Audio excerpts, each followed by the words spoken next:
5절에서 10절까지 말씀입니다.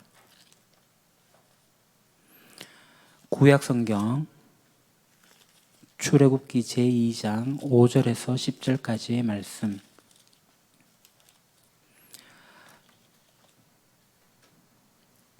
제가 가진 성경책은 구약 83쪽에 있습니다.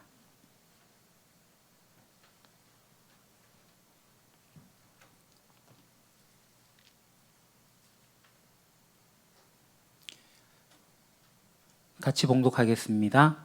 바로의 딸이 목욕하러 나일강으로 내려오고 시녀들은 나일 강가를 거닐 때에 그가 갈대 사이에 상자를 보고 시녀를 보내어 가져다가 열고 그 아기를 보니 아기가 우는지라. 그가 그를 불쌍히 여겨 이르되 이는 히브리 사람의 아기로다. 그의 누이가 바로의 딸에게 이르되 내가 가서 당신을 위하여 히브리 여인 중에서 유모를 불러다가 이 아기에게 젖을 먹이게 하리이까. 바로의 딸이 그에게 이르되 가라 하매 그 소녀가 가서 그 아기의 어머니를 불러오니 바로의 딸이 그에게 이르되 이 아기를 데려다가 나를 위하여 젖을 먹이라. 내가 그 삭을 주리라. 여인이 아기를 데려다가 젖을 먹이더니 그 아기가 자라매 바로의 딸에게로 데려가니 그가 그의 아들이 되니라. 그가 그의 이름을 모세라 하여 이르되 이는 내가 그를 물에서 건져내었음이라 하였더라. 아멘. 이 접촉이 좀 그런가 봅니다. 제가 마이크를 잡으면 안 되나 보죠. 안 되겠습니다. 죄송합니다. 퀴즈 내겠습니다. 성경에 나온 인물 가운데 예수님을 제외하고 가장 많은 지면을 통해 소개되고 있는 인물은 누구일까요? 주관식 하면 어려울 것 같아서 객관식으로 준비했습니다. 아이고 답이 나와버렸다. 예, 답이 나왔으니까 예, 모세입니다. 모세. 왜 모세냐? 이제 이스라엘의 출애굽을 기록한 광야 생활에 대한 기록이 여기 있습니다. 출애굽기, 레위기, 민수기, 신명기. 이 네 권의 책이 바로 모세의 이야기이기 때문에 그렇습니다. 이 네 권의 책에 다 모세 이야기가 나옵니다. 물론 이 책들에는 율법 조문들이 있어서 그 내용들이 상당수를 차지하고 있긴 하지만 율법 조문 외에는 모든 사건들의 기록에 거의 모세가 주인공으로 등장하고 있기 때문에 우리는 이 출애굽기, 레위기, 민수기, 신명기에서 모세의 모습을 곳곳에서 발견할 수가 있습니다. 자, 모세의 이야기는 그래서 이스라엘의 이야기이기도 합니다. 자, 창세기를 보게 되면요, 4명의 족장이 나오죠. 이스라엘은 그냥 하나의 가족이었습니다. 야곱에게 가서 이제 70여 명, 그냥 대가족에 불과했어요. 아직 70여 명을 가지고 민족이다, 말할 수 없는 수준이죠. 나라다, 이야기할 수 없는 그냥 대가족이었어요. 우리가 이 창세기에서 아브라함, 이삭, 야곱의 그 12아들의 이야기를 읽어볼 수가 있습니다. 야곱은 이제 70명의 가족을 이끌고 이제 애굽으로 내려가요. 그 헤브론에 거주하다가 이제 브엘세바를 거쳐서 고센 지방으로 가게 되죠. 그래서 이제 야곱의 가족 70여 명이 이제 이집트에 입애굽 이집트에 들어감으로써 창세기의 이야기가 끝이 납니다. 하나의 가족의 이야기에 불과했던 이 야곱의 가족, 이 야곱의 가족이 이제 민족으로 등장하게 되는데 이집트에서 430년을 지내면서 민족이 되는 거예요. 자, 야곱의 가족의 이름이 이제 이스라엘로 바뀌는데 왜 이스라엘로 불리는지는 아시죠? 야곱이 야복 강가에서 씨름을 해가지고 새로운 이름을 받았지 않습니까? 야곱의 새로운 이름이 뭐예요? 이스라엘입니다. 이스라엘. 그러니까 애굽에서는 이스라엘을 지칭할 때 이스라엘 가족, 그러니까 야곱의 가족이다 이래 봤겠지만 430년이 지나면서 점점 번성해져서 이제 하나의 나라, 하나의 민족을 이룰 정도로 성장하게 된 거죠. 그래서 이제 하나님 나라에서 하나님의 주권이 이제 일어나면서 이제 하나님 백성 만들기를 시작하는 게 출애굽에 대한 내용입니다. 자, 상식 질문하겠습니다. 나라의 3대 요소가 있어요. 국가의 3요소. 뭘까요? 주권, 백성, 국민, 땅, 영토, 이 3개거든요. 똑같습니다. 하나님 나라도 하나님의 주권 이야기를 창세기를 통해서 나타나고, 그래서 이제 창세기 끝 무렵으로 가면서 출애굽이 시작될 때 백성 만들기가 되어지고, 그리고 하나님 나라를 이룰 땅 영토를 가나안 정복을 통해서 이제 이야기를 하고 있어요. 그러니까 하나님 나라 만들기에 플랜이 지금 이루어지고 있는 상황입니다. 자, 여하튼 이렇게 지금 애굽에 들어왔는데요. 숫자가 막 늘어났어요. 숫자가 막 늘어났는데 이 사람들은 숫자가 늘어났지 우리는 하나다라는 의식을 전혀 가지고 있지 않았습니다. 하나의 조직체라고 말하기가 어려워요. 단순히 그들은 오합지졸에 지나지 않았습니다. 그러던 이 이스라엘이 출애굽을 하면서 광야 생활을 하게 되거든요. 40년 동안. 이 광야 생활하면서 고난을 겪고 역경을 겪는 그 가운데서 하나님과의 관계를 맺어가요. 그래서 내가 누구인지, 우리가 누구인지, 자기 자신이 누구인지를 알게 되고, 그래서 하나님 나라 백성으로서, 이스라엘 백성으로서 거듭나게 됩니다. 자, 그렇게 이스라엘이 거듭나게 되는 그러한 상황에 중심에 있었던 사람이 바로 모세라는 거죠. 그래서 이 모세의 이야기는 이스라엘의 이야기가 되는 겁니다. 그래서 이 이스라엘의 이야기로서의 모세의 이야기가 이제 출애굽기에서 시작이 되거든요. 사실 우리가 1장 전체를 읽어보고 2장을 가야 되는데 우리가 2장 5절에서 10절만 보게 된 겁니다. 자, 다시 한번 창세기로 넘어가서 야곱의 가족이 애굽에 들어갔어요. 총리의 가족이죠. 야곱의 아들이 총리니까 총리의 가족으로서 환대를 받으면서 이집트에 정착했기 때문에 초기 이집트 생활은 되게 편안했을 겁니다. 수월했을 거예요. 그런데 시간이 지나면서 이스라엘 수가 점점 급증하게 되고 많은 시간이 흐르고 난 뒤에는 이 이집트라는 제국에서 보게 될 때 이 이스라엘은 골칫거리로 전락하게 됩니다. 이제 요셉을 알지 못했던 새 왕이 등장하게 돼요. 그래서 이스라엘을 이제 다스리게 되죠. 그래서 이 새 왕은, 파라오는 빠르게 불어나는 이스라엘이라는 이민족이잖아요. 이민족. 잠재적인 위협으로 간주를 하게 됩니다. 그래서 새 왕은 이 위협에서 사전에 방지하기 위해 가지고 이스라엘이 가지고 있던 모든 권리를 박탈하게 하고, 그래서 그들의 신분을 노예로 전락시키고 말아요. 강등시키는 거죠. 그래서 이제 이스라엘은 노예로서 노역을 하게 되고 혹독함에 이제 살아가게 됩니다. 그러니까 이스라엘 백성들이 고통 속에서 살아가죠. 탄식하고 부르짖게 됩니다. 그래서 출애굽기의 처음은 이 고통이 점점 심해지고 있음을 이렇게 반복해서 보여주고 있어요. 11절에 보게 되면 처음으로 이제 강제 노동하는 것이 나오게 되거든요. 11절에서 13절. 그래서 이집트 사람들은 이스라엘 자손을 부리는 공사 감독관을 두어서 강제 노동으로 그들을 억압하였다. 강제 노동으로 억압했어요. 이스라엘 자손은 바로가 곡식을 저장하는 성읍 곧 비동과 람셋을 건설한 일에 끌려 나갔다. 그러나 그들은 억압을 받을수록 그 수가 더욱 불어나고 자손이 번성하였다. 그래서 이집트 사람들이 이스라엘 자손을 몹시 싫어하고 그들을 더욱 독하게 부렸다. 강제 노역을 한 게 11절에. 근데 이러한 억압에도 불구하고 어떻게 된 거죠? 이스라엘의 인구는 더 불어나게 된 거예요. 그 더 불어나니까 어떻게 돼요? 13절에서 더욱 혹독하게 부렸다라고 나와요. 그 2장 23절을 보게 되면요, 그 노역이 점점 더 극심해가지고 이제 이스라엘 백성들이 탄식하고 부르짖는 게 나와요. 세월이 많이 흘러서 이집트 왕이 죽었다. 이스라엘 자손이 고된 일 때문에 탄식하며 부르짖었다. 고된 일 때문에 부르짖는 소리가 하나님께 이르렀다. 자, 고통이 점점 누적돼요. 이제는 조용히 참을 수가 없는 거예요. 견딜 수 있는 수준을 이제 훨씬 넘어서게 된 거예요. 그렇지만 고통은 그치지 않았습니다. 자, 모세가 등장하고 나서는 이 노역의 강도는 더 심해졌습니다. 5장 6절 이하를 보면요, 파라오는 심지어 이스라엘 백성들이 벽돌을 만드는 것에 지입을 주면서 그것을 중단하면서 동일한 양의 그 벽돌을 생산해내라 이렇게 강요까지 하게 돼요. 그래서 이 출애굽기의 처음 몇 장은 매우 어둡고 고통스러운 비극으로 보여집니다. 자, 한동안 손님으로 이집트에 살았는데 하루아침에 노예로 전락했어요. 얼마나 힘들겠습니까? 근데 이 노예의 삶이 한두 해로 끝나는 게 아니에요. 세대를 이어가면서 두 왕의 시대에 걸쳐가면서 이스라엘은 정말 땅에 버려진 비참한 노예로서 한없는 나락으로 떨어지는 것을 느꼈을 겁니다. 물론 이러한 것들은 크게 보면 하나님께서 이 모든 일에 이스라엘을 한 나라로, 한 민족으로 세우시려는 하나님의 계획이 있었죠.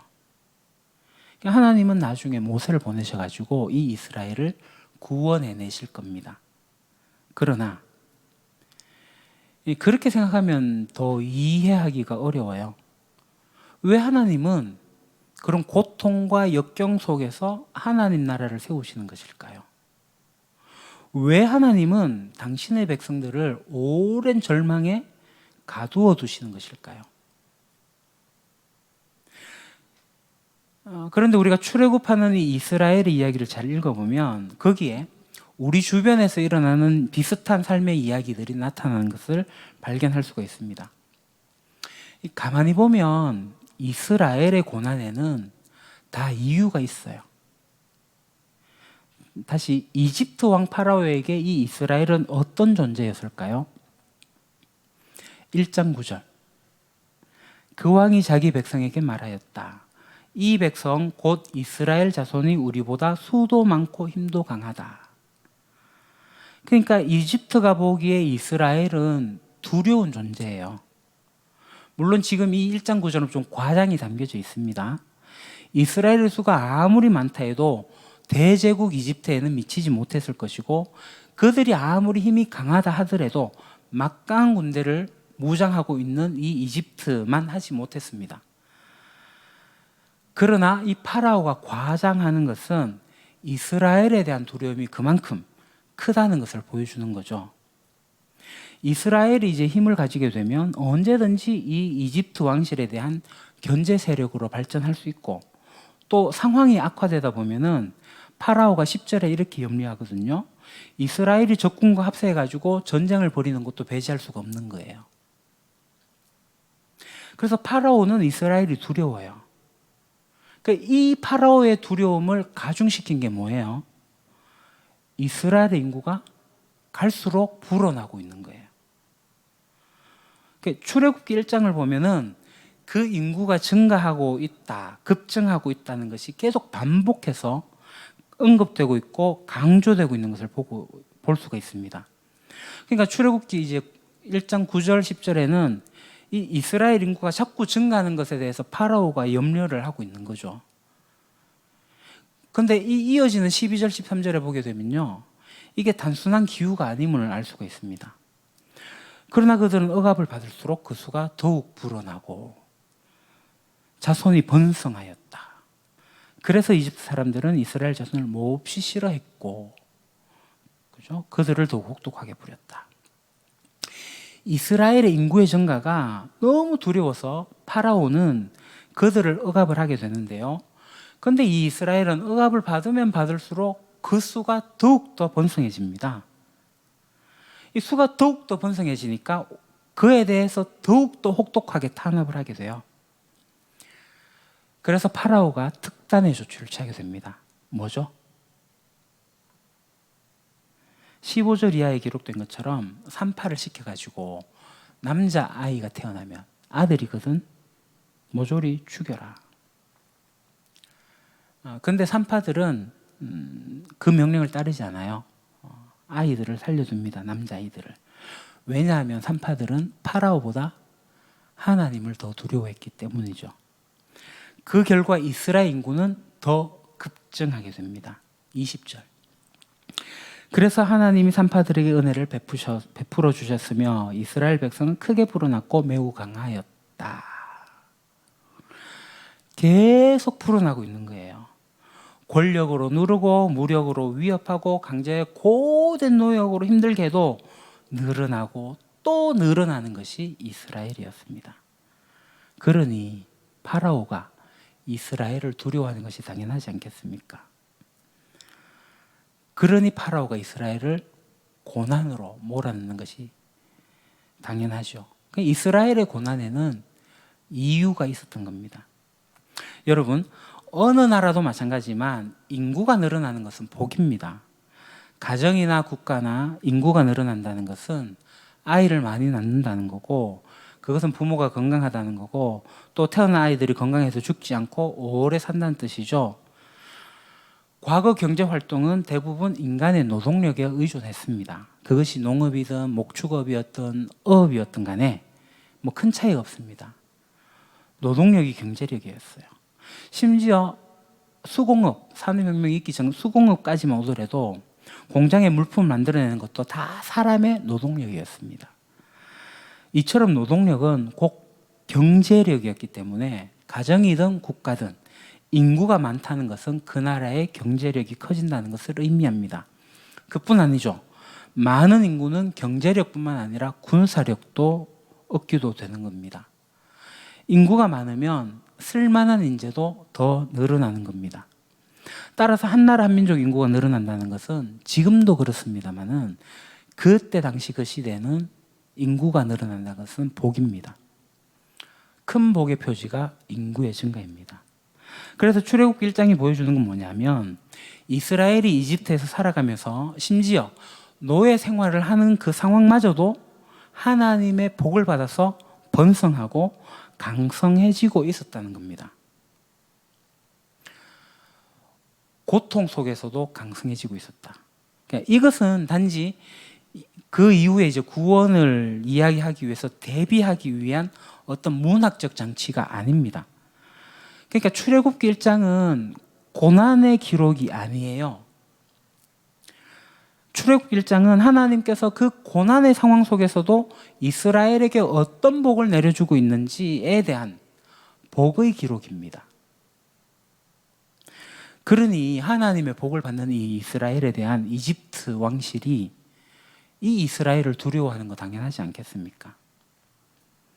그래서 그 두려움 때문에 파라오가 이스라엘을 박해한 것도 전혀 이해하지 못할 일은 아닙니다. 물론 이스라엘을 박해하는 파라오를 이해하지 못할 일이 아니다라고 이야기하며 뭐 그거 참 속편하다 이렇게 반응할지 모르겠습니다. 특히 강제 노동을 하고 있는 지금 이 이스라엘의 입장에서 보게 되면 그런 말을 쉽게 할 수가 없죠. 그 당시 이스라엘 사람들이 그 말을 할 수가 없습니다. 왜냐하면 그들은 아직 하나님의 백성이라는 사실을 그들이 인식하지 못하고 있었기 때문입니다. 그들은 애굽에서 430년을 보내는 가운데 그들의 조상의 하나님, 아브라함의 하나님, 이삭의 하나님, 야곱의 하나님을 잊어버렸어요. 그 조상의 하나님이 약속했던 것을 모조리 그 언약을 잊어버렸습니다. 그래서 그들이 사회적 계급이 노예로 전락함과 함께 그들의 자존감, 그들의 정체성도 땅바닥으로 추락하고 말았던 겁니다. 그들은 그저 노예에 지나지 않았습니다. 노예, 그 이상, 그 이하 아무것도 아니었습니다. 그들은 그저 모래알처럼 흩어져 있는 연약한 이주민에 불과했습니다. 이스라엘이 번성하여서 그 수가 막 급증하고 있었지만 그들은 그것이 무슨 의미인지 알아채지도 못했고 무엇을 의미하는지도 깨닫지도 못했습니다. 이것을 깨닫는데 이스라엘이 40년이나 걸려요. 그래서 출애굽기에 이어지는 레위기, 민수기, 신명기를 읽어보면은 출애굽한 이후에 40년 동안 광야 생활을 하게 되는데 끊임없이 이들은 이집트에서 노예 생활했던 시절을 그리워하고 있는 것을 보게 됩니다.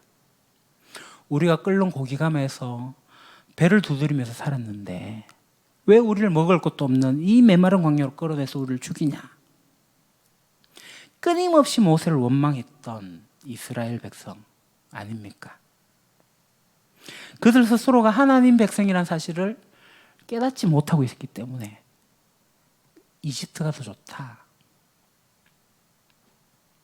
그런데 아이러니하게도 그 사실을 정확하게 간파해낸 사람이 누구냐면 파라오였습니다.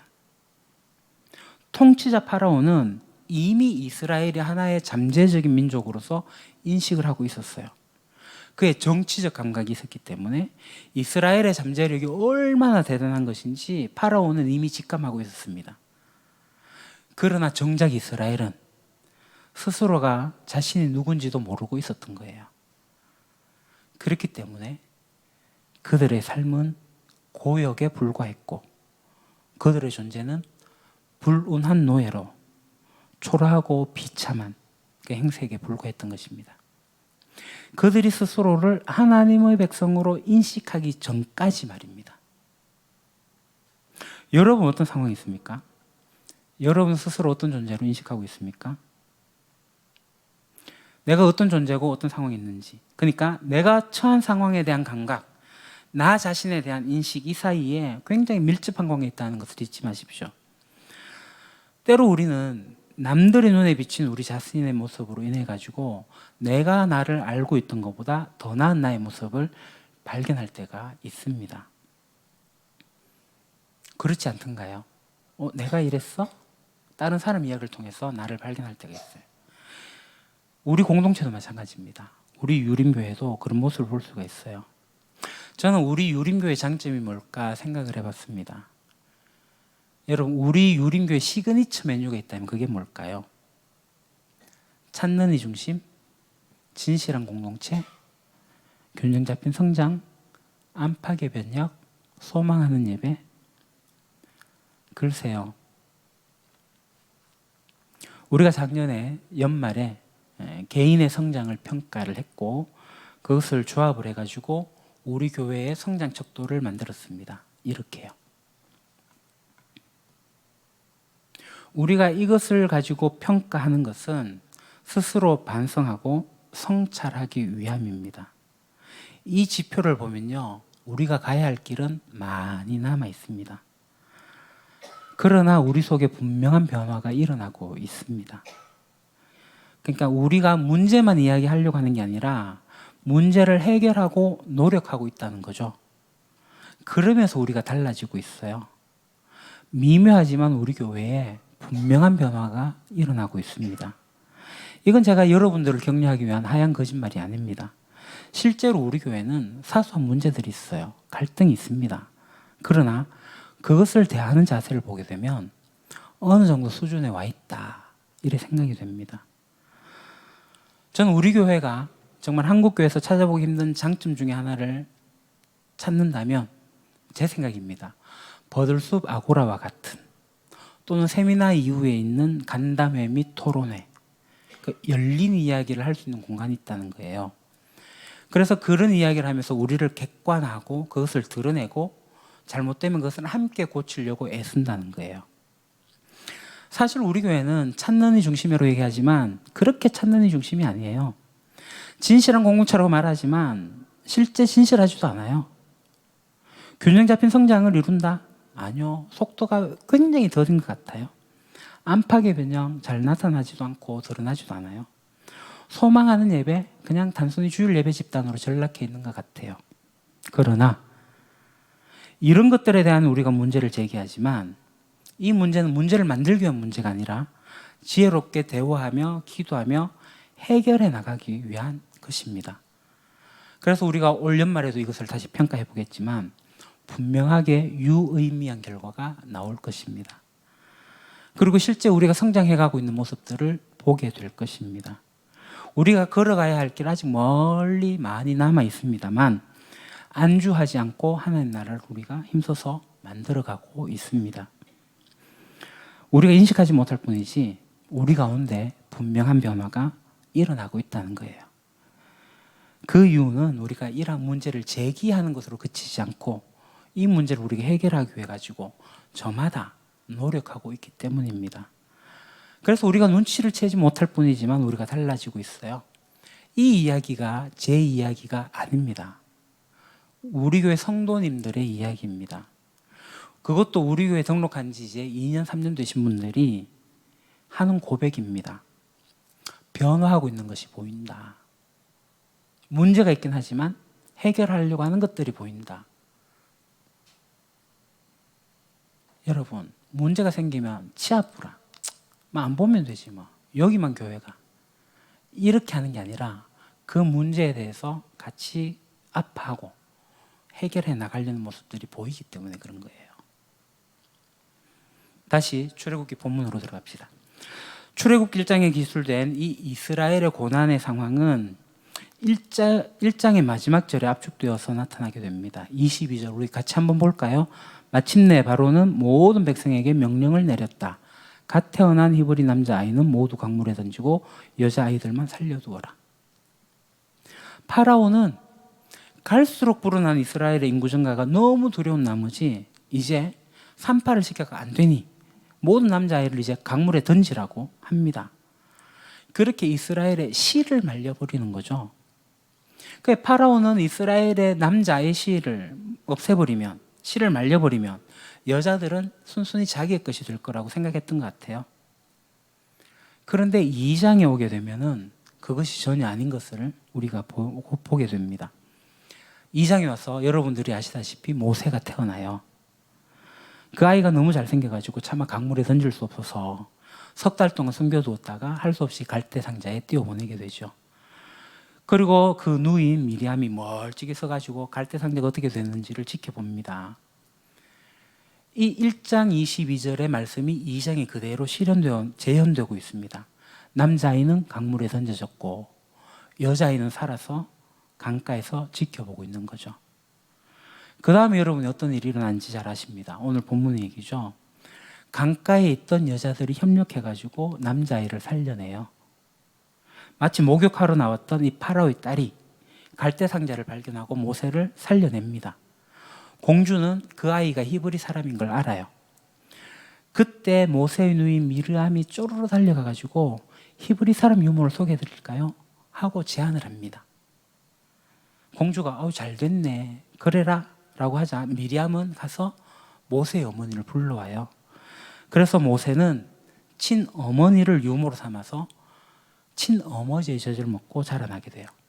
그렇게 자라난 이후에 이집트 공주의 양자로 입양이 됩니다.